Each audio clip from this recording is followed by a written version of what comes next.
ബഹുമാനപ്പെട്ട ടീച്ചേഴ്സിനും പ്രിയ കൂട്ടുകാർക്കും എൻ്റെ സെമിനാറിലേക്ക് സ്വാഗതം. ഞാൻ ക്രിസ്ത്യൻ തോമസ്. ഞാൻ എടുക്കാൻ വേണ്ടി പോകുന്ന ടോപ്പിക് ജിയോ തെർമൽ വാക് പാഗ് എന്നാണ് അതിൻ്റെ ഒഫീഷ്യൽ നെയിം. ഇതിന്റെ ഫുൾ ഫോം എന്താണെന്ന് വെച്ച് കഴിഞ്ഞാൽ geo thermal water purification and electricity generation എന്നതാണ്. ഇതിനെ ബേസിക് ആയിട്ട് ഞാനിപ്പോൾ ഞാൻ ഇത് ഡിവൈഡ് ചെയ്ത് 4 സെക്ഷൻ ആയിട്ടാണ് ഞാൻ നിങ്ങൾക്ക് ഇത് എടുക്കാൻ വേണ്ടി പോകുന്നത്. ഫസ്റ്റ്, വൈ ദിസ് ഐഡിയ, എന്തിനു വേണ്ടിയാണ് ഈ ഐഡിയ ഉപയോഗിക്കുന്നത് എന്നത്, ഇതിന്റെ ആവശ്യകത എന്താണ്. ഇത് വളരെ ചെലവ് പിടിച്ചൊരു ഐഡിയ ആണ്. അപ്പം ഇത് എന്തിനു വേണ്ടിയാണ് ഈ ഐഡിയ ക്രിയേറ്റ് ചെയ്ത് നമ്മൾ യൂസ് ചെയ്യുന്നതിനാണ് ഫസ്റ്റ് ഞാൻ ഡിസ്കസ് ചെയ്യുന്നത്.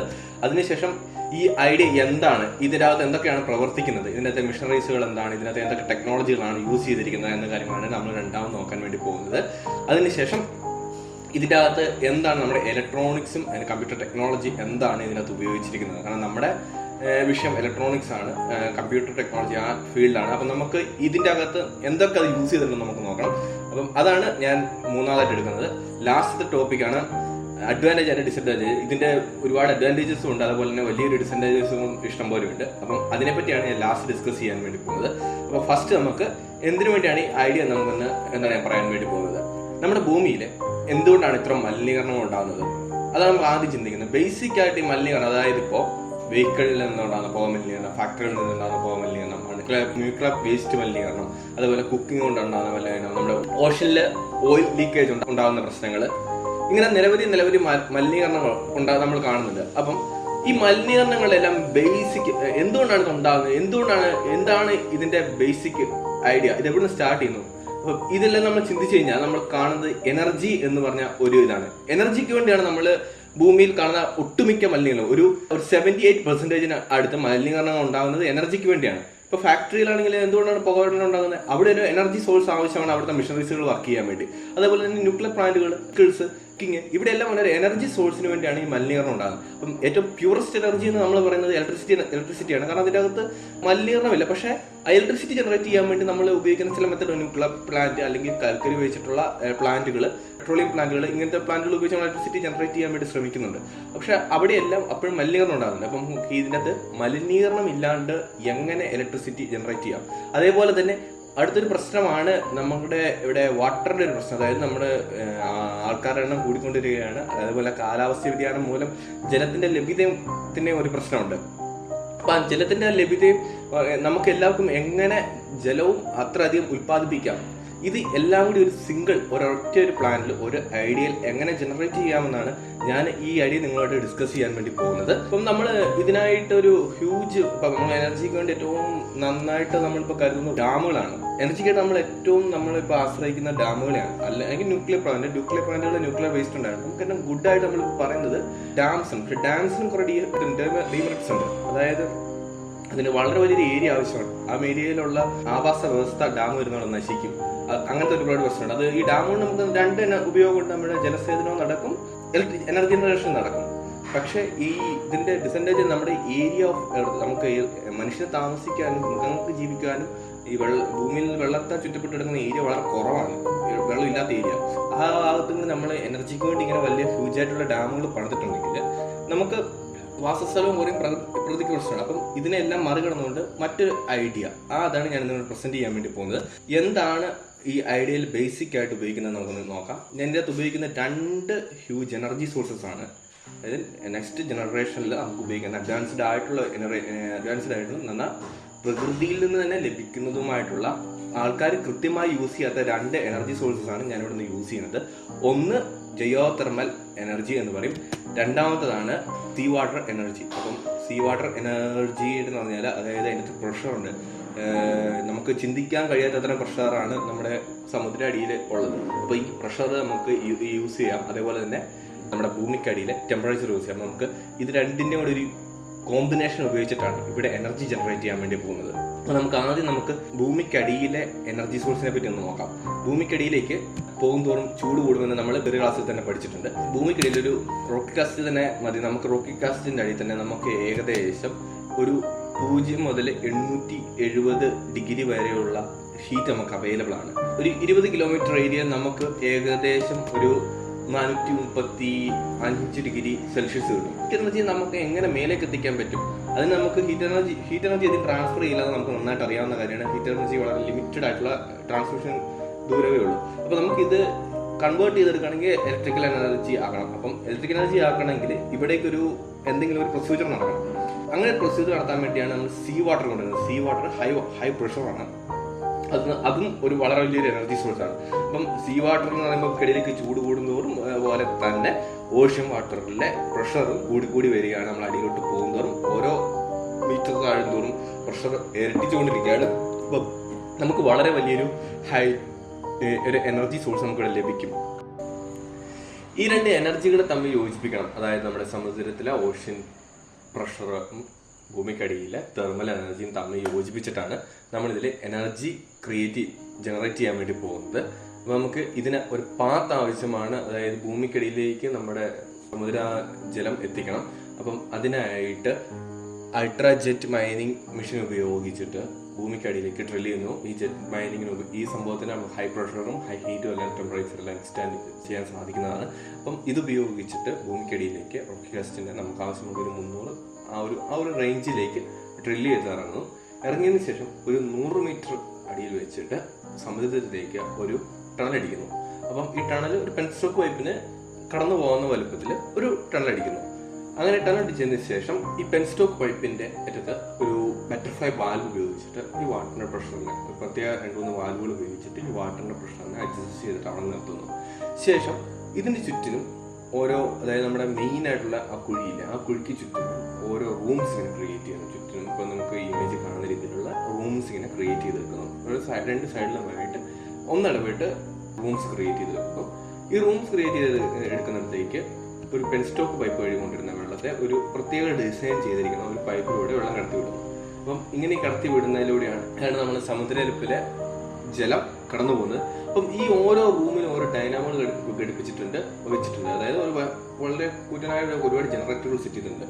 അപ്പം ആ ജനറേറ്ററുകൾ ഈ പെൻസ്റ്റോക്ക് പൈപ്പുമായിട്ട് കണക്ട് ചെയ്തിട്ടുണ്ട്. നമ്മൾ സ്പെഷ്യലായിട്ട് ഡിസൈൻ ചെയ്തിരിക്കുന്ന ഈ പെൻസ്റ്റോക്ക് പൈപ്പായിട്ട് കണക്ട് ചെയ്തിട്ടുണ്ട്. അപ്പോൾ ഇതിന്റെ ഉള്ളിലൂടെ എല്ലാം ടർബൈൻസ് ഉണ്ട്. അപ്പോൾ ആ ടർബൈൻസ് ഇറക്കി ജനറേറ്റ് ചെയ്തിട്ടാണ് നമ്മൾ വൈദ്യുതി ഉണ്ടാകുന്നത്. അപ്പം ഇതിൽ നിന്ന് പുറത്തത് ഹീറ്റ് ഉണ്ടായതുകൊണ്ട് ആ ഹീറ്റ് തട്ടി വെള്ളം ചൂട് പിടിച്ച് അത് വേപ്പർ ആവും. അപ്പൊ അങ്ങനെയുള്ള വേപ്പറിനെ കളക്ട് ചെയ്യാൻ വേണ്ടി ഇതിന്റെ പുറത്തുകൂടി വേറൊരു ചേംബർ, അതായത് അതിന്റെ നമ്മുടെ ആ മെയിൻ കുഴിയുടെ ഒരു 5-1 വലുപ്പമുള്ള ഒരു ചേംബർ, ഒരു വലിയൊരു പൈപ്പ് കണക്ട് ചെയ്തിട്ടുണ്ട്. അതൊരു സ്പെഷ്യലായിട്ട് ഡിസൈൻ ചെയ്തിട്ടുള്ള ഒരു പൈപ്പാണ്. അതിലേക്കാണ് ഇതിൽ നിന്ന് പുറന്തള്ളുന്ന വേപ്പറെല്ലാം കളക്ട് ചെയ്യുന്നത്. നമുക്കിതിൻ്റെ അകത്ത് ഏകദേശം പുറത്തും അകത്തും ആയിട്ട് 815 ജനറേറ്ററുകൾ, അതായത് 500, 800, 1000, 2000 മെഗാവാട്ട്സ് പവർ ജനറേറ്റ് ചെയ്യാൻ കേപ്പബിലിറ്റി ഉള്ള 815 ജനറേറ്ററുകളാണ് മൊത്തം ഈ പ്ലാന്റിൽ ഉപയോഗിച്ചിരിക്കുന്നത്. അപ്പം 815 ജനറേറ്റർ എന്ന് പറയുമ്പോൾ നമ്മുടെ ഇടുക്കി ജലനിലയത്തിൽ 12 അതിനടുത്ത് കാണ്ടിയുള്ളൂ. അപ്പൊ അതേ സ്ഥാനത്ത് 815 ജനറേറ്റർ എന്ന് പറയുമ്പോഴത്തേക്കും അത് വളരെ വലിയൊരു എണ്ണമാണ്.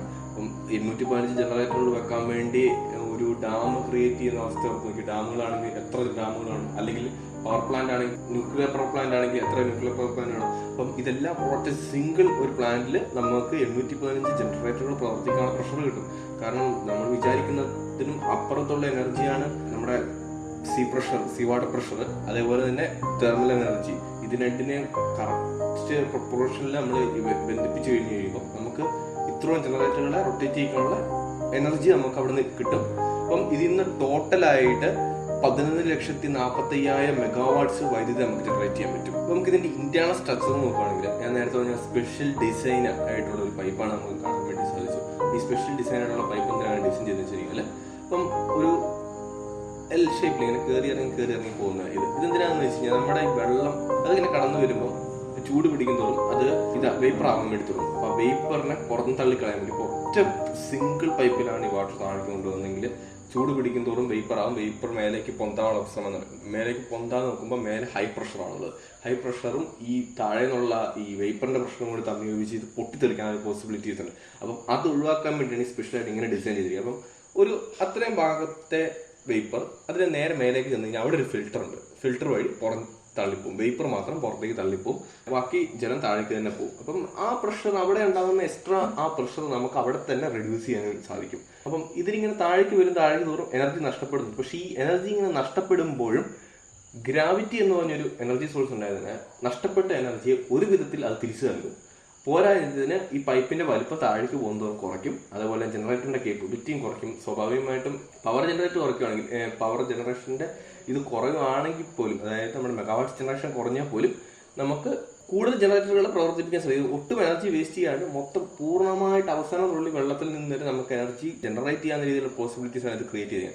ശേഷം അപ്പം ഇതിന്റെ ഇടയ്ക്കുള്ള ഓരോ എൽബോസിന്റെ ഇടയ്ക്കും ഓരോ ടർബൈൻസ് സെറ്റ് ചെയ്തിട്ടുണ്ട്. അപ്പം അത് കണക്ട് ചെയ്തിരിക്കുന്ന ഓരോ ജനറേറ്ററുകളുണ്ട്. അപ്പോൾ ആദ്യ ഭാഗത്തൊക്കെ 2000 മെഗാവാട്ട്സ് ജനറേറ്റിംഗ് കേപ്പബിലിറ്റി ഉള്ള ജനറേറ്ററാണ് ഉപയോഗിച്ചെങ്കിൽ താഴേക്ക് വരുമ്പോൾ 800, 100ലേക്കൊക്കെ കുറഞ്ഞു പോകുന്നു. നമ്മുടെ ഫിൽറ്ററിലൂടെ പുറന്തള്ളപ്പെടുന്ന ആ വേപ്പർ ഒരു കണ്ടെയ്നർ രൂപത്തിൽ, അതായത് ഇപ്പോൾ ഓരോ ഇങ്ങനെ ഒടിഞ്ഞു ചുരുങ്ങുന്ന ഈ ഒരു പ്രത്യേക സ്പെഷ്യൽ ടൈപ്പ് പൈപ്പ് ആണല്ലോ, ഇതിൻ്റെ ഇടയ്ക്ക് ഓരോ സെറ്റർ ഇത്രയും ഓടുമ്പോൾ ഓരോ കണ്ടെയ്നേഴ്സ് സെറ്റ് ചെയ്തിട്ടുണ്ട്. ഒരു ട്രയാങ്കിൾ, ഒരു ട്രയാങ്കിൾ നമുക്ക് ഇവിടെ കാണാൻ സാധിക്കുന്നുണ്ട്. ആ രീതിയിൽ തന്നെ ഇതിങ്ങനെ സെറ്റ് ചെയ്തിരിക്കുന്നു.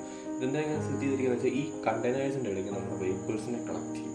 നമ്മളെവിടെയൊക്കെ തള്ളുന്ന വേപ്പറുകൾ അതെല്ലാം ഓരോ വേപ്പറുകളും ഓരോ കണ്ടെയ്നറുകളിൽ കളക്ട് ചെയ്യും. ഇതിൻ്റെ സ്പെഷ്യൽ ഡിസൈൻ പ്രകാരം ഇതൊരു സൈഡിലേക്ക് കൂർത്തായിരിക്കുന്നു. അപ്പം അങ്ങോട്ടേക്ക് നമ്മുടെ വേപ്പർ ഫോക്കസ് ചെയ്യും. ഈ വേപ്പറിന് പോകാൻ വേണ്ടി ആകെ ഒരു എക്സിസ്റ്റാണ്. അതിന് തൊട്ട് മേലെ കാണുന്ന ക്യാപ്പ് പോലത്തെ സംഭവത്തിലൂടെയാണ് അത് പുറന്തള്ളാൻ പറ്റുള്ളൂ.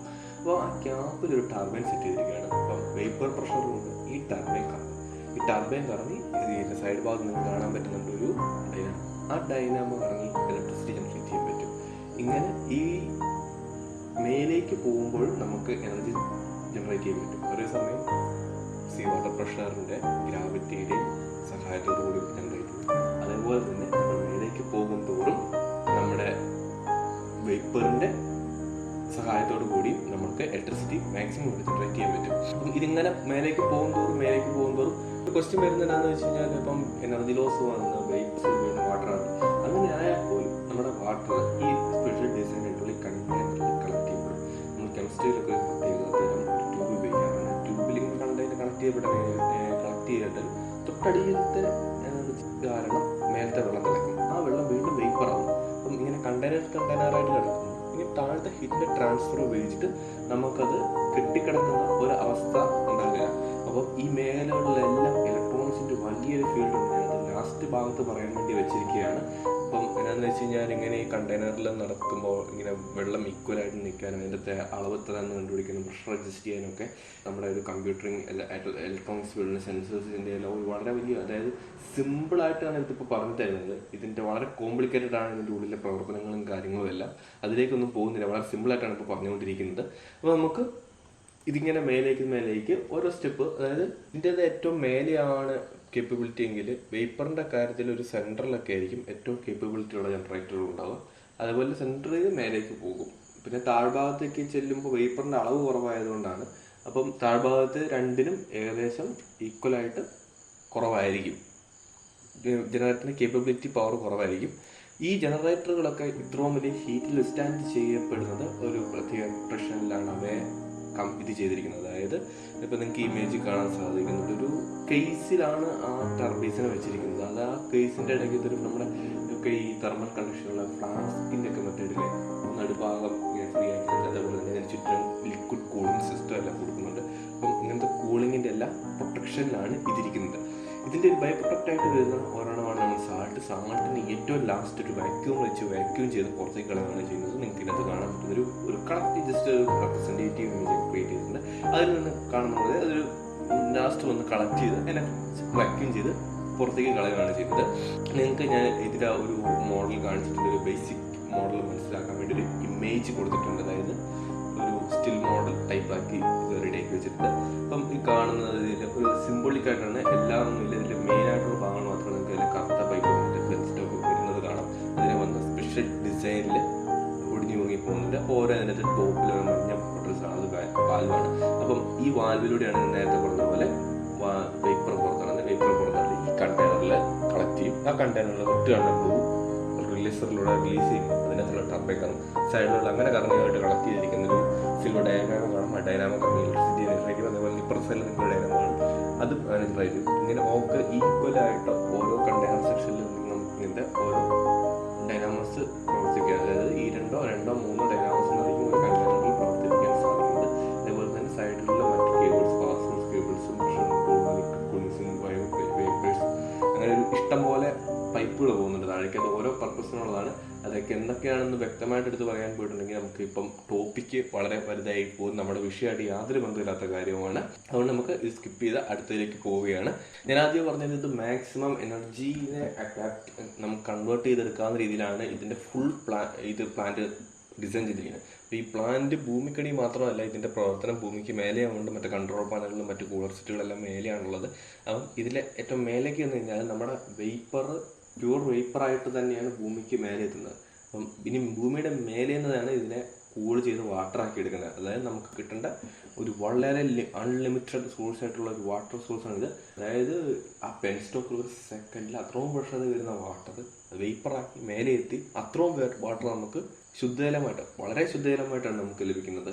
അപ്പം ആ ജലത്തെ നമ്മൾ കൺവേർട്ട് ചെയ്തെടുക്കാൻ വേണ്ടി ഭൂമിക്ക് മേലേക്കും ഈ പറയുന്ന രീതിയിൽ തന്നെ പ്രവർത്തനം തുടരുകയാണ്. കുറച്ച് വ്യത്യാസങ്ങൾ മാത്രം. ഇപ്പോൾ ഉണ്ടായിരുന്ന കണ്ടെയ്നേഴ്സിന്റെ ഷേപ്പ് മാറും. അതൊരു കളക്ടിങ് ഒരു സ്ലൈഡ് ഷേപ്പിലായിരിക്കും. പിന്നെ സ്ലൈഡ് ഷേഡ് ഡിസൈൻ ചെയ്യാനുള്ള കാരണം എന്താണെന്ന് വെച്ച് കഴിഞ്ഞാൽ ഒരു കണ്ടെയ്നറിന്റെ അകത്തെ വാട്ടറാണത്, അതിനെ സ്ലൈഡ് ചെയ്ത് ചെരിച്ചു വെച്ചിരിക്കുകയാണ്. അപ്പം അതിൻ്റെ അകത്തേക്ക് അവിടെ തട്ടിയ ജലമാകുന്നത് അവിടെ വീണ് ഒഴുകി താഴെ കളക്ടിങ് പൈപ്പിലേക്ക് പോകുന്ന രീതിയിലാണ് സെറ്റ് ചെയ്തിരിക്കുന്നത്. അപ്പം ഇവിടെയും എനർജി മാക്സിമം യൂട്ടിലൈസ് ചെയ്യാൻ വേണ്ടി അതിനെ ഓരോന്നിനെയും കണ്ടെയ്നറിൽ തിരിച്ചിട്ട് അതിൻ്റെ മേലൊരു ക്യാപ്സ്യൂൾ ഒരു റിലീസർ വെച്ചിരിക്കുകയാണ്. അതിൻ്റെ അകത്തൊരു ഡൈനാമയും ടർബൈനും വെച്ചിട്ട് കറക്കി വൈദ്യുതി ഉണ്ടാകുകയാണ്. ഇതിങ്ങനെ മേലേക്ക് ഈ പ്രൊസീജിയർ തുടർന്നുകൊണ്ടേയിരിക്കും. നിങ്ങൾക്ക് ഈ ഇമേജ് കാണുന്ന രീതിയിൽ മേലേക്ക് നടക്കും. അത് കഴിഞ്ഞ് കഴിഞ്ഞാൽ നിങ്ങൾക്ക് ഏറ്റവും മേലേക്ക് ഒരു റിലീസർ പൈപ്പ് ഉണ്ട്. റിലീസർ എന്ന് വെച്ചാൽ എൻ കേസ് ഒരിക്കലും, അതായത് ഇന്നത്തെ പ്രഷറോ കാര്യങ്ങൾ അഡ്ജസ്റ്റ് ചെയ്ത് താങ്ങണ്ടായി കഴിഞ്ഞാൽ റിലീസ് ചെയ്ത് പുറത്തേക്ക് വേപ്പേഴ്സ് മൊത്തം ഒഴിവാക്കി വിടാൻ വേണ്ടിയാണ് ഒരു റിലീസർ പൈപ്പ് ഉണ്ട്. ബാക്കി ഇത് ചെയ്യുന്ന ഇതിന്, അതായത് ഇനി മിച്ചമുള്ള വേപ്പറുണ്ട്. പക്ഷെ ആ വേപ്പറിന് ഇനി ഒരു വലിയ ജനറേറ്ററിനെ പ്രവർത്തിപ്പിക്കാൻ കഴിവില്ല. അങ്ങനെയുള്ള സമയത്ത് കൂളിംഗ് ടാങ്കിലേക്ക് ഇടും. ഇതൊരു കൂളിംഗ് ടാങ്ക് എന്നതിനപ്പുറം ഇവിടെയും എനർജീനെ മാക്സിമം അബ്സോർബ് ചെയ്യുന്ന രീതിയിലാണ് ചെയ്യും. അപ്പോൾ എന്താണെന്ന് വെച്ച് കഴിഞ്ഞാൽ അതിങ്ങനെ കടത്തി വിട്ട് കഴിഞ്ഞ് കഴിയുമ്പോൾ അതൊരു കൂളിംഗ് ടാങ്കിലേക്ക് ഇടണം. അപ്പം ഈ ടാങ്ക് വാട്ടർ ഫില്ല് ചെയ്താണ്. ഇതിൻ്റെ അകത്ത് കൂടി ഈ പൈപ്പിനെ ഇങ്ങനെ കടത്തി വിട്ടിരിക്കുകയാണ്. ഈ പൈപ്പ് കടന്നു പോകുമ്പോൾ ഇതിലെ ഹീറ്റ് ആ ടാങ്കിലേക്ക് ട്രാൻസ്ഫർ ചെയ്യും. നിങ്ങൾക്ക് ഇതിനകത്ത് കാണാം, ടാങ്കിലേക്ക് ട്രാൻസ്ഫർ ചെയ്യും. ആ ട്രാൻസ്ഫർ ചെയ്ത് കഴിഞ്ഞ് കഴിയുമ്പോൾ അത് തിളക്കി വിടണം. സ്വാഭാവികമായിട്ട് ഹീറ്റ് ചെയ്യുമ്പോൾ ആ വെള്ളം തിളച്ച് അവിടെ നീരാവി ഉണ്ടാകും. അങ്ങനത്തെ നീരാവി വെച്ചിട്ട് ചെറിയ ജനറേറ്ററിലൊക്കെ കറക്കും. അപ്പോൾ സ്വാഭാവികമായിട്ടും ഈ പൈപ്പിൻ്റെ ഉള്ളിലെ വെള്ളം മാക്സിമം വേപ്പർ മൊത്തം വെള്ളമാവുകയും അത് നമുക്ക് പുറത്തേക്ക് കളക്ട് ചെയ്തെടുക്കുകയും ചെയ്യാം. അതേസമയം ഇതിനകത്ത് ഹീറ്റ് കുറഞ്ഞ വേപ്പറാണുള്ളത്. സ്വാഭാവികമായി, അതായത് ഈ ടാങ്ക് ക്രിയേറ്റ് ചെയ്യുന്ന ഹീറ്റ് കുറഞ്ഞ വേപ്പറാണ്. അതിന് എനർജി ലോസ് ഒന്നും സ്വാഭാവികമായും ഈസി ആയിട്ട് ഒരു കൂളിംഗ് സിസ്റ്റത്തിന്റെ ആവശ്യമില്ലാണ്ട് തന്നെ അത് ജലമായിട്ട് മാറുന്നതാണ്. അതേസമയം ഈ നമ്മുടെ പൈപ്പിന്റെ അകത്തു കൂടി പോകുന്നത് സാധാ ഇതിനേക്കാൾ കൂടുതൽ ഉയർന്ന ടെമ്പറേച്ചറുള്ള വേപ്പറാണ് പോകുന്നത്. അതുകൊണ്ടാണ് ഇങ്ങനത്തെ സിസ്റ്റം അങ്ങനെ കടത്തിവിട്ട് ലാസ്റ്റ് ഇതിനെ എന്നിട്ട് മിച്ചമുള്ളതിനെ പുറത്തേക്ക് ഒഴിവാക്കുകയാണ് ചെയ്യുന്നത് ഈ പ്ലാന്റുകൾ ചെയ്യുന്നത്. അപ്പോൾ നമുക്ക് മാക്സിമം എനർജി നിന്ന് എടുക്കാനും സാധിക്കും. അതേപോലെ തന്നെ മാക്സിമം വാട്ടർ നമുക്കിവിടെ പ്രൊഡ്യൂസ് ചെയ്യാൻ സാധിക്കും. ഇത് നിങ്ങളിതിൻ്റെ ഒരു ബേസിക് ആയിട്ടുള്ളൊരു ആകാശ വ്യൂ എന്ന രീതിയിലാണ് ചെയ്തിരിക്കുകയാണ്. ഇപ്പം ഫസ്റ്റ് വളരെ യെല്ലോ മഞ്ഞ ബോക്സിനെ റെപ്രസെൻറ്റ് ചെയ്യുന്നത് ഒരു പവർ പ്ലാന്റ് ആയിട്ടാണ്. അതേപോലെ തന്നെ ബ്ലാക്കാണ് നമ്മുടെ മെയിൻ കുഴി. അത് അതിൻ്റെ റെഡാണ് നമ്മൾ കളക്ട് ചെയ്യുന്ന വേപ്പർ കളക്ട് ചെയ്യുന്ന സെക്ടർ. അതിൻ്റെ റിലീസർ പൈപ്പാണ് യെല്ലോ ഡോട്ട്. സൈഡിൽ അതിൻ്റെ ഡൈനാമസുകളെല്ലാം വെച്ചിരിക്കുന്ന ഒരു ഗ്രീൻ ബോക്സ് കാണാം. ഒരു റോസ് ബോക്സ്, അത് കൂളിംഗ് സിസ്റ്റത്തിൻ്റെയാണ് റോസ് ബോക്സ്. അതേപോലെ തന്നെ വാക്യൂം സിസ്റ്റമാണ് ബ്ലൂ ബോക്സിൽ കാണുന്നത്. അതായത് ഗ്രീനിൽ റെഡ് ലൈൻ പോകുന്നതാണ് നമ്മുടെ രണ്ടാമത്തെ കൂളിംഗ് സെക്ഷൻ. അതേപോലെ തന്നെ അതിൻ്റെ സബ് വാട്ടർ ഡിസ്ട്രിബ്യൂഷൻ സിസ്റ്റങ്ങളാണ് അതിനോട് ചേർന്ന് നിങ്ങൾക്ക് കാണാൻ വേണ്ടി സാധിക്കുന്നത്.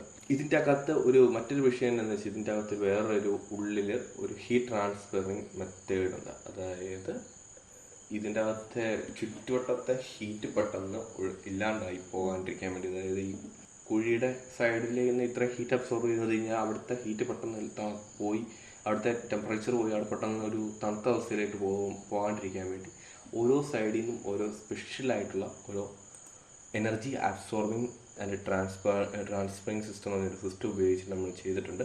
അതുപയോഗിച്ച് അതിങ്ങനെ ഓരോ സൈഡിലേക്കും ഇറക്കിയിരിക്കുകയാണ്. അതൊരു പ്രത്യേക വാട്ടറിൻ്റെ ഒരു പ്രത്യേക ഒരു ചേമ്പറിൽ ഡിസൈൻ ചെയ്തിരിക്കുന്ന സംഭവമാണ്. അതെങ്ങനെയാണെന്ന് വെച്ച് കഴിഞ്ഞാൽ നമ്മളിപ്പോൾ നേരത്തെ കണ്ട പോലെ എസഡ് ആൻഡ് സെഡ് ആ ഒടിഞ്ഞൊരു പൈപ്പിൽ ഒരു സ്ട്രെയിറ്റ് ലൈനായിട്ട് പോകുന്നതാണ് നിങ്ങൾക്ക് കാണാൻ പറ്റും. ഇപ്പോൾ ഇതിൽ ഈ വെള്ളം അതിനകത്തോട് ജലം ഇങ്ങനെ ഫില്ല് ചെയ്തിരിക്കുകയാണ്. ജലത്തിന് പ്രത്യേകതയുണ്ട്. ഹീറ്റ് കൂടിയ സാധനം ഏറ്റവും മേലേക്ക് പോകും. തണുത്ത വെള്ളം താഴേക്കും. അപ്പം ഇതിലൂടെ ഇങ്ങനെ റൊട്ടേറ്റ് ചെയ്ത് ഹീറ്റിനെ മാക്സിമം അബ്സോർവ് ചെയ്ത് അത് ഈ ഇതൊരു നമ്മുടെ പ്ലാന്റിന്റെ മറ്റേ ഇതിന്റെ അകത്തേക്ക് പുറത്തേക്ക് ഇറക്കിയതായിട്ട് നമുക്ക് ഇതിനകത്ത് കാണാൻ പറ്റും മണ്ണിലേക്ക്. ആ ഭാഗത്ത് ഹീറ്റിനെ അബ്സോർവ് ചെയ്ത് നമ്മുടെ മെയിൻ പ്ലാന്റ് ആ പൈപ്പിലേക്ക് എത്തിക്കുന്നു. അവിടെ നിന്ന് ഹീറ്റിനെ റിലീസ് ചെയ്ത് വീണ്ടും തിരിച്ച് താഴേക്ക് എത്തുന്ന ഒരു ടെക്നോളജിയാണ് അതിനകത്ത് യൂസ് ചെയ്തിരിക്കുന്നത്. അതിനെപ്പറ്റി കൂടുതൽ പറയുന്നില്ല. അങ്ങനെയാണ് ഇതിലേക്ക് ഹീറ്റ് കോൺസ്റ്റന്റ് ആയിട്ട് ടെമ്പറേച്ചർ ഇങ്ങനെ വരുത്തിക്കൊണ്ട് പുറത്തുനിന്നുള്ള ഈ പ്ലാന്റ്, അതായത് സറൗണ്ടിങ് ഏരിയയിലത്തെ ഹീറ്റ് ഇതിൻ്റെ ഉള്ളിലേക്ക് എത്തിക്കുന്നത്. ഇതിൻ്റെ സ്റ്റാർട്ടിങ് ടൈം ഒരു വളരെ പ്രധാനപ്പെട്ട ഒരു സമയമാണ്. അവിടെയാണ് കമ്പ്യൂട്ടർ ടെക്നോളജിയും നമ്മുടെ ഇലക്ട്രിക് യൂണിവേഴ്സിറ്റിൻ്റെ ഒക്കെ ഒരു ആപ്ലിക്കേഷനുള്ളത്. അപ്പം ഇവിടെ ഉപയോഗിക്കുന്ന കമ്പ്യൂട്ടർ ടെക്നോളജി എന്ന് വെച്ചാൽ കോണ്ടന്റ് കമ്പ്യൂട്ടറോ അല്ലെങ്കിൽ സൂപ്പർ കമ്പ്യൂട്ടറിൻ്റെ സഹായം ആവശ്യമുണ്ട്. വളരെ സ്പീഡ് കൂടിയ ഒരു സിസ്റ്റം നമുക്കിവിടെ ആവശ്യമാണ്. കാരണം സെൻസിറ്റിവിറ്റി മറ്റു കാര്യങ്ങൾ, അതായത് ഇതിൻ്റെ എല്ലാം നിയന്ത്രിക്കുന്നത് വളരെ സ്പീഡിലായിരിക്കണം, ആക്യുറേറ്റഡ് ആയിരിക്കണം. ഇപ്പം പുറത്തുനിന്ന് വരുന്ന ആ ജലം, അതായത് സമുദ്രത്തിൽ നിന്ന് വരുന്ന ജലം, അതിൻ്റെ പ്രഷർ കൺട്രോൾ ചെയ്തുകൊണ്ടേയിരിക്കണം. ഇൻ കേസ് ഈ പ്ലാന്റിൻ്റെ അകത്ത് എവിടെയെങ്കിലും ഒരു വേരിയേഷൻ വരുന്നു, പ്രഷർ കൂടാൻ പാടില്ല, പ്രഷർ കുറച്ച് ജലത്തിൻ്റെ അളവ് കുറയ്ക്കണം. അപ്പം അത് ഏത് ഏരിയയിലാണെന്നാണോ അത് ഇതാക്കുന്നത്. അവിടെ ഇപ്പം ഒരു എക്സാമ്പിൾ പറയുകയാണെങ്കിൽ ഒരു സെക്ഷനിലെ വേപ്പറൈസേഷൻ അളവ് കുറയുന്നു. അപ്പോൾ അവിടെ സ്വാഭാവികമായിട്ട് മേലേക്ക് വരുന്ന ജലത്തിൻ്റെ അളവ് കൂടും. താഴേക്കുള്ള കേപ്പബിലിറ്റി, പൈപ്സിൻ്റെ കേപ്പബിലിറ്റി കുറവാണ്, പൈപ്പിന് വലിപ്പം കുറവാണ്. അതുപോലെ തന്നെ അപ്പം ഒരു സ്ഫോടനത്തിന് ചാൻസ് ഉണ്ട്. അപ്പോൾ ഇതും മുൻകൂട്ടി അറിയാൻ വേണ്ടി ഇവിടെ നിന്നൊരു സെൻസ് ചെയ്ത് ഒരു ഇൻട്രപ്റ്റ് മെസ്സേജ് നമ്മുടെ സൂപ്പർ കമ്പ്യൂട്ടറിലേക്ക് അതിസ്പീഡിൽ തന്നെ എത്തിക്കുന്നു. അവിടെ എത്തിക്കഴിഞ്ഞ് കഴിയുമ്പോൾ അതിൻ്റെ ഡിസിഷൻ്റെ അടിസ്ഥാനത്തിൽ നമ്മുടെ വാൽവുകളുടെ സഹായത്തോടെ കൺട്രോൾ ചെയ്ത് വെള്ളത്തിൻ്റെ അളവ് വരവ് കുറയ്ക്കുന്നു. അപ്പം അങ്ങനെ ഒരു അതിനെ ഒരു തകർന്ന ഒരു അവസ്ഥയിൽ നിന്ന് രക്ഷിക്കാൻ നമ്മുടെ ഇലക്ട്രിക്കലായിട്ടുള്ളൊരു സഹായത്തോടെ നമുക്കവിടെ പോസിബിലിറ്റീസ് ഉണ്ട്. അപ്പം ഇതിൻ്റെ പ്രധാനമായിട്ട് ഇതാണ്. രണ്ടാമത് ഇലക്ട്രോണിക്സിൻ്റെ തന്നെ സ്റ്റാർട്ടിംഗ് ആണ്. അപ്പം നമുക്ക് ഇതിനെപ്പറ്റി കൂടുതലായിട്ട് ഡിസ്കസ് ചെയ്യാം. അപ്പം സ്റ്റാർട്ടിങ് എന്ന് പറഞ്ഞാൽ ഒരു വളരെ വലിയൊരു പ്രക്രിയയാണ്. കാരണം എന്നാന്ന് വെച്ച് കഴിഞ്ഞാൽ മേൽഭാഗത്തെ ഹീറ്റും താഴ്ഭാഗത്തെ ഹീറ്റും ഡിഫറൻ്റ് ആണ്. അതായത് ഏറ്റവും മേലത്തെ താഴത്തെ ഹീറ്റ് ഡിഫറൻ്റ് ആണ്. പക്ഷെ ഇത് സ്റ്റാർട്ട് ചെയ്ത് കുറെ വർക്ക് ചെയ്ത് കഴിഞ്ഞ് കഴിയുമ്പോൾ ഇതിൻ്റെ ഹീറ്റ് ഓട്ടോമാറ്റിക്കലായിട്ട് ടെമ്പറേച്ചർ ഓട്ടോമാറ്റിക്കലായിട്ട് താഴത്തേനോട് തന്നെ അടുത്ത് മേലെയും പ്ലാന്റിൻ്റെ, അതായത് താഴെ മുതൽ നമ്മുടെ പ്ലാന്റിൻ്റെ പുറത്തേക്ക് പോകുന്നോണം വരെ വളരെ ഒരു 100 ഡിഗ്രി സെൽഷ്യസിൻ്റെ ഡിഫറൻസ് തന്നെ അഡ്ജസ്റ്റ് ചെയ്യും. ആദ്യം പറയുമ്പോൾ 0 to 400 ആണ്. അതേസമയം ഇപ്പം വന്നു കഴിഞ്ഞ് 100 to 400 ഡിഫറൻസ് ഉണ്ടല്ലോ. അതായത് 300 to 400 ഡിഫറൻസിലാണ് വരുന്നത്. അപ്പം ഇതിൻ്റെ അത്ര ഇമേജ് കാണിക്കുന്നുണ്ട്. ഇതിലെങ്ങനെയാണ് സംഭവിക്കുന്നത് വെച്ചാൽ നമ്മുടെ ഈ ടെമ്പറേച്ചർ മേലേക്ക് പോകുന്ന വേപ്പറിൻ്റെ ഹീറ്റ് അബ്സോർബ് ചെയ്ത് ആ ഏരിയയും കൂടി ആ ഇതിൻ്റെ ഹീറ്റിലേക്ക് കൺവേർട്ട് ചെയ്യപ്പെടുകയാണ്. അപ്പം ഈ പ്രഷർ വ്യതിയാനം, ആ സ്റ്റാർട്ടിങ്ങിലുള്ള ആ വ്യതിയാനം നമ്മുടെ മൊത്തം പ്ലാന്റുകളുടെ പ്രവർത്തനത്തെ ബാധിക്കും. അപ്പം ഇതിനെ സുഗമമാക്കി പ്രവർത്തിപ്പിക്കുക എന്നതാണ് നമ്മുടെ ഇലക്ട്രോണിക്സിലെ ഒരു ആപ്ലിക്കേഷൻ. ഇലക്ട്രോണിക്സിൻ്റെ കമ്പ്യൂട്ടറിൻ്റെയും ഒരു ആപ്ലിക്കേഷൻ വരുന്നത് ഇവിടെ. അപ്പം ഇതിൻ്റെ ബേസ് ചെയ്ത്, അതായത് ആദ്യമേ തന്നെ നമ്മൾ ഇതിനു വേണ്ടി ഒരു അറ്റ്മോസ്ഫിയർ അവിടെ ക്രിയേറ്റ് ചെയ്യപ്പെടുകയാണ് ചെയ്യുന്നത്. ഇപ്പം ആ റെഡ് ലൈറ്റ് പൈപ്പിൻ്റെ അവിടേക്ക് ഒരു ഇത് കാണാൻ ഒരു രണ്ടരക്കികൾ കാണാൻ സാധിക്കുന്നത്. അവിടെ ഹീറ്റ് നമ്മൾ പുറത്തുനിന്ന് നമ്മൾ തന്നെ ജനറേറ്റ് ചെയ്ത് അവിടെ ഒരു ടെമ്പറേച്ചർ സിസ്റ്റം ആദ്യം തന്നെ നമ്മൾ ഉണ്ടാക്കി കൊടുക്കുകയാണ് ചെയ്യുന്നത്. എന്നിട്ട് ഇതിൻ്റെ താഴത്തോട് തന്നെ അതേ ഹീറ്റ് മേലെ ഒപ്പിക്കും. അങ്ങനെ ഒപ്പിച്ചതിന് ശേഷം ഈ ജലം കടത്തിയിട്ട് വേപ്പറാക്കി നമ്മുടെ പ്ലാന്റിന്റെ പ്രവർത്തനം സ്റ്റാർട്ട് ചെയ്യും. അപ്പം ആദ്യത്തെ ആ അളവിൽ വരുന്ന സമയത്ത് ജലത്തിന്റെ അളവും നമ്മൾ കൺട്രോൾ ചെയ്യണം. കാരണം എന്താ വെച്ചാൽ ആ വേപ്പറൈസേഷൻ, അപ്പം അതും കൂടി കൺട്രോൾ ചെയ്ത് രണ്ടിൻ്റെയും കൂടി അനലൈസിസ് ചെയ്ത് അതിൻ്റെ ബേസിലായിരിക്കും ഇതിൻ്റെ അകത്തെ പ്രവർത്തനങ്ങൾ നടക്കുന്നത്. അതായത് വേപ്പറൈസേഷൻ ആ സ്റ്റാർട്ടിങ് ഇൻസുലൈസ് നടക്കുന്നത്. അതിനുശേഷം സ്റ്റാർട്ട് ചെയ്ത് ഒരു 1.5 ദിവസത്തെ പ്രക്രിയയാണ് ഇത് സ്റ്റാർട്ട് ചെയ്തെടുക്കുക എന്ന് പറയുന്നത്. നമുക്ക് ഒറ്റയടിക്ക് ഈസി എടുത്ത് കാണാം. ഇതിൻ്റെ വലിപ്പവും കാര്യങ്ങളും 815 ജനറേറ്ററുകൾ ഓക്യുപ്പൈ ചെയ്യണമെങ്കിൽ അതിൻ്റെ ഏരിയ എന്താണെന്ന് നമുക്ക് മനസ്സിൽ കാണാം. അത്രയും ഒരു വലിയൊരു പ്ലാന്റാണ് ഇത്. മീൻസ് പറയുമ്പോൾ സിമ്പിളാണെങ്കിലും ഇത് പ്രവർത്തനം സ്റ്റാർട്ട് ചെയ്യണേ കുറച്ച് വളരെ കാര്യമാണ്. അപ്പം ഇതിൻ്റെ വേഗതകളും കാര്യങ്ങളും എല്ലാം വളരെ സൂക്ഷ്മവും അതേപോലെ ശ്രദ്ധിക്കേണ്ടതുമായിട്ടുള്ളൊരു കാര്യമാണ്. അടുത്ത ഇതിൽ ഇലക്ട്രോണിക്സിൻ്റെ ഒരു ആപ്ലിക്കേഷൻ എന്ന് വെച്ചാൽ നമ്മൾ ഇതിൽ ജനറേറ്റ് ചെയ്യപ്പെടുന്ന വൈദ്യുതി അതിനെ കറക്റ്റായിട്ട് പുറത്തെത്തിക്കണം. അപ്പം അതിന് വേണ്ട ഒരു അറ്റ്മോസ്ഫിയർ നമ്മൾ ക്രിയേറ്റ് ചെയ്യണം. അപ്പം ഇതിൻ്റെ അകത്തെ ഹീറ്റിൻ്റെ വേരിയേഷനും അനുസരിച്ച് നമ്മുടെ കണ്ടക്ടേഴ്സിന് ഒരു പ്രൊട്ടക്ഷൻ ചാനലുണ്ട്. ആ പ്രൊട്ടക്ഷൻ ചാനലിന് അനുസരിച്ച് ഇത് ക്രിയേറ്റ് ചെയ്യണം. അപ്പം അതിനും വേണ്ടി നമ്മുടെ ഒരു ഇലക്ട്രോണിക്സിൻ്റെ ഒരു ആപ്ലിക്കേഷൻ ഇവിടെ യൂസ് ചെയ്യുന്നുണ്ട്. അപ്പം ആ ഹീറ്റിനെ ബേസ് ചെയ്ത് കണ്ടക്ഷൻ ചാനലിനും ചുറ്റിനുമുള്ള പ്രൊട്ടക്ഷൻ ഗാർഡിലുള്ള ലിക്വിഡ് കൂളിംഗ് സിസ്റ്റം മറ്റ് കൂളിംഗ് സിസ്റ്റങ്ങളുടെ അടിസ്ഥാനത്തിൽ അത് കറക്റ്റാക്കി കോൺസ്റ്റൻ്റ് ആക്കി നിർത്തി ഹൈ ട്രാൻസ്മിഷൻ പോസിബിലിറ്റീസ് അതിനകത്ത് കൊണ്ടുവരികയും ചെയ്യും. അങ്ങനെ നമുക്ക് ഇലക്ട്രിസിറ്റിയുടെ മാക്സിമം ഏറ്റവും സ്പീഡ് പുറത്ത് എത്തിക്കാനുള്ള, അതേപോലെ തന്നെ ഇതിൻ്റെ അകത്തെ ബൈ പ്രൊഡക്റ്റായിട്ട് വരുന്ന സാൾട്ടിനെ പുറത്തെത്തിക്കണം. അങ്ങനത്തെ കാര്യങ്ങളെല്ലാം കൺട്രോൾ ചെയ്യുന്നത് ഇതിൻ്റെ സഹായത്തോടെ കമ്പ്യൂട്ടർ സിസ്റ്റം, അതായത് സാൾട്ട് സൊല്യൂഷൻ, പിന്നെ cooling systems, dynamics cooling systems. പിന്നെ ഈ സിസ്റ്റത്തെ മൊത്തമായിട്ടോ നമുക്ക് ഇതിൻ്റെ അകത്ത് ഒരിക്കലും മനുഷ്യനിറങ്ങി പ്രവർത്തിക്കാൻ സാധിക്കില്ല. അപ്പം ഇതിൻ്റെ അകത്ത് പ്രവർത്തിക്കുന്നത് റോബോട്ടിക് സിസ്റ്റമാണ്.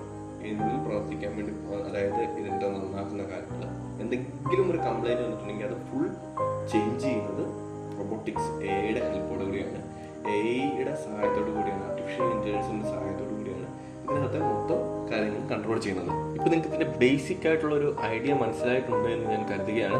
അപ്പം ഇതിൻ്റെ കൂടുതൽ ഇതിലേക്ക് പോകണമെങ്കിൽ നിങ്ങൾക്ക് പേഴ്സണലായിട്ട് ചോദിച്ചു കഴിഞ്ഞാൽ നമുക്ക് കാര്യങ്ങൾ പറഞ്ഞുതരാം. അത് സമയത്തിൻ്റെ പ്രശ്നങ്ങൾ കൊണ്ടും ഇത് കൂടുതൽ പറഞ്ഞു കഴിഞ്ഞാൽ മറ്റുള്ളവർക്ക് മടുപ്പിക്കുന്നത് നമ്മുടെ വിഷയമായിട്ട് ബന്ധമില്ലാത്തത് കൊണ്ടും അതിനധികം മറ്റ് എനർജി കൺവേർഷൻ സിസ്റ്റങ്ങൾ ഇതിൻ്റെ അകത്തെ മറ്റ് കാര്യങ്ങളിലേക്ക് അധികം കടക്കുന്നില്ല. നമുക്കിനി ഇതിൻ്റെ അകത്തെ അഡ്വാൻറ്റേജും ഡിസഡ്വാൻറ്റേജും എന്ന് നോക്കാം. അഡ്വാൻറ്റേജ് എന്ന് പറഞ്ഞു കഴിയുമ്പോൾ നമ്മളിപ്പോൾ തന്നെ 815 ജനറേറ്ററുകൾ നമുക്കിവിടെ പ്രവർത്തിപ്പിക്കാൻ സാധിക്കുന്നുണ്ട്. 815 ജനറേറ്ററുകൾ പ്രവർത്തിക്കുകയാണെങ്കിൽ നമുക്ക് 11,40,000 മെഗാവാട്ട് വൈദ്യുതി ജനറേറ്റ് ചെയ്യാൻ പറ്റും. ഒരു നമ്മളെപ്പോലെ ഇന്ത്യ പോലൊരു രാജ്യമാണെങ്കിൽ നമ്മളുടെ ഒരു 10-12 സ്റ്റേറ്റുകൾക്ക് പ്രവർത്തിക്കാനുള്ള മൊത്തം, അതായത് അവിടുത്തെ മൊത്തം സാധനങ്ങളും ഇലക്ട്രിക്കലാക്കിയിട്ട് കാറുകളും വീടുകളും എല്ലാം ഇലക്ട്രിക്കൽ എനർജി ബേസ്ഡ് ആക്കിയതിന് ശേഷം 10-12 സാധനങ്ങളെ പ്രവർത്തിപ്പിക്കാനുള്ള എനർജി നമുക്ക് ഒറ്റ പ്ലാന്റിൽ നിന്ന് തന്നെ ജനറേറ്റ് ചെയ്യാൻ പറ്റും. പക്ഷേ ഇത് മറ്റ് കൺട്രികളിലാണെങ്കിൽ നമുക്ക് ഇത്ര പോപ്പുലേഷനും കാര്യങ്ങളൊക്കെ ഉണ്ടായതുകൊണ്ടാണ്. മറ്റ് കൺട്രികളിലാണെങ്കിൽ അതിൽ കൂടുതൽ, ചിലപ്പോൾ ആ രാജ്യത്തിൻ്റെ പകുതിയോ രാജ്യത്തിൻ്റെ മൊത്തം ഒറ്റ പ്ലാന്റിൽ നിന്ന് നമുക്ക് വളരെ ഒരു ഏരിയയിൽ നിന്ന് നമുക്ക് ജനറേറ്റ് ചെയ്യാൻ പറ്റുന്നതാണ് ഏറ്റവും വലിയൊരു അഡ്വാൻറ്റേജ്. ഒരു ചെറിയ ഏരിയ, അതായത് ഒരു ന്യൂക്ലിയർ പ്ലാന്റോ അല്ലെങ്കിൽ ഒരു ഡാമോ ഓക്യുപ്പൈ ചെയ്യുന്ന ഒരു ഏരിയ തൗസൻഡ്സ് ഓഫ് ഏക്കേഴ്സാണ് വേണ്ടത്. അതേസമയം ഇതിനൊരു അത്രയും വേണ്ട, ഒരു ലിമിറ്റഡ് ആയിട്ടുള്ള ഒരു ഏരിയയിൽ ഒറ്റ പ്ലാന്റിൽ അത് കൂട്ട് 10-20 വേണ്ടത് ഇത് ഒറ്റ ഒരെണ്ണം മതി. അതുകൊണ്ടാണ് ഇതിൻ്റെ അഡ്വാൻറ്റേജ് ഇത്രയും ഇലക്ട്രിസിറ്റി ജനറേറ്റ് ചെയ്യാൻ കഴിയും. അതേപോലെ തന്നെ പെർ സെക്കൻഡിൽ 50,000 ലിറ്റർ ജലം പ്രൊഡ്യൂസ് ചെയ്യും. പെർ സെക്കൻഡിൽ 50,000 എന്ന് പറഞ്ഞു കഴിയുമ്പോൾ നമുക്കൊരു രാജ്യത്തിന് വേണ്ട ഒരു അതായത് നമ്മുടെ രാജ്യത്താണെങ്കിൽ 10-18 സംസ്ഥാനങ്ങൾക്ക് വേണ്ട ജലം ഒരു ദിവസം ഇതിന് ജനറേറ്റ് ചെയ്യാൻ വേണ്ടി സാധിക്കും. അപ്പം ഇതിൻ്റെ ബൈ എഫക്റ്റ് ആയിട്ട് ഇതിൻ്റെ ഒരു പരിണിത ഫലമായിട്ട് നമുക്ക് വേറെ കുറേ കാര്യങ്ങൾ, നമ്മൾ ഡാമുകളുടെ ഏരിയ പോയി അപ്പം ആ ഡാമുകളുടെ ആവശ്യമില്ല, പവർ പ്ലാന്റുകൾ ആവശ്യമില്ല, ഈ എനർജികൾ യൂസ് ഇല്ലാണ്ടാകുമ്പോൾ നോർമലായിട്ടും പ്രകൃതി വീണ്ടും പഴയ അവസ്ഥയിലേക്ക് പോകും. അതേപോലെ തന്നെ ഇപ്പം ഉണ്ടായിക്കൊണ്ടിരിക്കുന്ന ഐസിൻ്റെ ഉരുകുന്ന ആ പ്രശ്നം, ഐസ് ഉരുകുന്ന അതേ അളവിലുള്ള ഏകദേശം ജലം നമ്മൾ ഒരു സെക്കൻഡിൽ തന്നെ ഇങ്ങോട്ട് വലിച്ചുകൊണ്ടിരിക്കുന്നത് കൊണ്ട് ആ ജലത്തിൻ മൂലം ഉണ്ടാകുന്ന സമുദ്ര ഉയർപ്പിനെ, അതായത് ഇപ്പോൾ ഉള്ളതിനെ കുറയ്ക്കാനല്ല, ആ ഉള്ളതിൽ തന്നെ കോൺസ്റ്റന്റ് ഇരിക്കാൻ വേണ്ടി ഇത് നമ്മളെ സഹായിക്കും. ഈ വരുന്നതിനെ അപ്പം തന്നെ നമ്മൾ ഇങ്ങോട്ട് വലിച്ചെടുക്കുന്നത് കൊണ്ട് ഇത് വളരെ ഒരു ഏരിയയിൽ ഡിസ്ട്രിബ്യൂഷൻ ചെയ്ത് അത് പിന്നെ തിരിച്ചെത്താൻ സമയം എടുക്കുന്നുണ്ട്. നമുക്കതിനെ കോൺസ്റ്റന്റ് ആയിട്ട് നിലനിർത്താൻ സാധിക്കും, സമതുലിതത്തിൽ നിലനിർത്താൻ സാധിക്കും. അങ്ങനെ വന്നു കഴിയുമ്പോഴത്തേക്കും ഗ്ലോബൽ വാർമിങ്ങിനുള്ള സംഭവങ്ങളിലുള്ള ചേഞ്ച് വരും. അപ്പം ഇത് കാരണം ഇത് ഒരൊറ്റ ഒരു പ്ലാന്റ് കാരണം തന്നെ പല മേഖലകളിൽ നിന്നും ഒരു മാറ്റം വരും. അതേപോലെ തന്നെ ഇതിന് വളരെ വലിയൊരു കുറേ ഡിസഡ്വാൻറ്റേജുകളുണ്ട്. അതായത് ഗ്രാവിറ്റി ചേഞ്ച് വരാൻ ചാൻസ് ഉണ്ട്. ഒന്ന്, അതായത് ടെമ്പറേച്ചർ, ഒരു ഏരിയയിലെ ടെമ്പറേച്ചർ, നമ്മുടെ ഭൂമിക്കടിയിലെ ടെമ്പറേച്ചർ നമ്മുടെ ഗ്രാവിറ്റി ഡിപ്പെൻഡ് ചെയ്യുന്നതിൽ കുറച്ച് ബാധിക്കുന്ന കാര്യമാണ്. അപ്പം അടിയിലെ ടെമ്പറേച്ചറിന് ചേഞ്ച് വന്നു കഴിയുമ്പോൾ സ്വാഭാവികമായിട്ടും ഗ്രാവിറ്റിയെ ഒരു ചെറിയ രീതിയിൽ എഫക്റ്റ് ചെയ്യാൻ ചിലപ്പോൾ ചാൻസ് ഉണ്ട്. അങ്ങനെ ചാൻസ് ഉണ്ടെങ്കിൽ ഗ്രാവിറ്റിയിലുള്ള വേരിയേഷൻ വന്നിട്ടുണ്ടെങ്കിൽ അതൊരു പ്രശ്നമായി കാണും. അതേപോലെ തന്നെ ഇൻ കേസ് ഈ പ്ലാന്റ് ഇടിയുകയാണെങ്കിൽ വളരെ വലിയൊരു ഏരിയ ഇതിൻ്റെ അകത്തേക്ക് ആയിപ്പോകും. നമ്മളൊരു കിണർ ഇടിഞ്ഞു കഴിഞ്ഞാൽ നമുക്ക് കാണാം എത്ര ഏരിയ പോകുന്നു. അപ്പോൾ ഇത്രയും വലിയൊരു പ്ലാന്റ് ഭൂമിക്കിടയിൽ ഇടിഞ്ഞിട്ടുണ്ടെങ്കിൽ അത് വളരെ വലിയൊരു അപകടമായിരിക്കും. അതുകൊണ്ട് തന്നെ ഇത് നിർമ്മിക്കുന്നതിൻ്റെ കേസിംഗ് എല്ലാം വളരെ ഹാഡായിട്ടുള്ള മെറ്റാലിക് സ്റ്റീൽസ് ഉപയോഗിച്ചിട്ടായിരിക്കും. കാർബൺ പ്ലസ് മെറ്റാലിക്സിൻ്റെ കോമ്പിനേഷൻ ആയിട്ടുള്ള സ്റ്റീൽസ് ഉപയോഗിച്ചിട്ടാണ് ഇത് ക്രിയേറ്റ് ചെയ്തിരിക്കുന്നത്. മാക്സിമം സേഫിലൂടെയാണ് ഇത് പ്ലാൻ ചെയ്യുന്നതെങ്കിലും വന്നു കഴിഞ്ഞാൽ അത് വളരെ വലിയൊരു അപകടമായിരിക്കും. അതുപോലെ മറ്റൊരു വിഷയം എന്ന് വെച്ചാൽ പുറത്തുള്ള പ്രകൃതിയിലെ നീരാവിയുടെ അംശം വളരെ അധികമായിട്ട് കൂടും. കാരണം ഇത് എക്സിസ്റ്റ് ചെയ്ത് പുറത്തേക്ക് തള്ളിവിടും. എന്തായാലും നീരാവി പുറത്തേക്ക് തള്ളിവിടും. അപ്പം ഈ പ്ലാന്റുള്ള ഏരിയയിലുള്ള നീരാവിയുടെ അളവ് കൂടും. സ്വാഭാവികമായിട്ടും നേരത്തെ പറഞ്ഞ പോലെ ഈ ഭൂമിയിലെ ഹീറ്റ് അബ്സോർവ് ചെയ്യുമ്പോൾ താഴെ നിന്നുള്ള ഹീറ്റ് പ്രൊഡ്യൂസിങ് ഉള്ള ഇത് കുറയുമ്പോൾ മേൽഭാഗത്തെ ഉള്ള ചൂട് വീണ്ടും കുറയും. സ്വാഭാവികമായിട്ട് അവിടുത്തെ ഹീറ്റ് കുറയുമ്പോൾ ചിലപ്പോഴവിടെ മഞ്ഞ് വീഴ്ചയ്ക്കോ, അതായത് നമ്മൾ പുറത്തേക്ക് കിട്ടാൻ വേപ്പേഴ്സ് അവിടെ നിൽപ്പുണ്ട്, അതിലൂടെ താഴെ നിന്നുള്ള തണുപ്പും കൂടി ആയി കഴിയുമ്പോൾ ചിലപ്പം അവിടെ മഞ്ഞ് വീഴാനുള്ള ചാൻസ്, അങ്ങനെ ഒരു കാലാവസ്ഥ വ്യതിയാനത്തിനുള്ളൊരു പോസിബിലിറ്റീസും ഇവിടെ ഉണ്ട്. മറ്റൊന്നെന്ന് വെച്ച് കഴിഞ്ഞാൽ ഇതിന് വളരെ അധികമായിട്ടുള്ള ചിലവാണ്. വളരെയധികം കാലഘട്ടത്തിൽ നിർമ്മാണ പ്രക്രിയയും ഈ ആവശ്യം ഇതിനകത്ത് മനുഷ്യനെ നേരിട്ട് പ്രവർത്തിപ്പിക്കാൻ പറ്റില്ല. മുഴുവൻ യന്ത്രങ്ങളുടെയും എയുടെ സഹായത്തോടുകൂടി മാത്രം ഇവയെ പ്രവർത്തിപ്പിക്കാൻ സാധിക്കുകയുള്ളൂ. അപ്പോൾ നിങ്ങൾക്ക് ഇന്ന് ഞാൻ ടോപ്പിക്ക് മനസ്സിലായെന്ന് കരുതുകയാണ്. നിങ്ങൾക്ക് കൂടുതൽ ഡൗട്ട് നിങ്ങൾക്ക് ടീച്ചർ പറഞ്ഞ രീതിയിൽ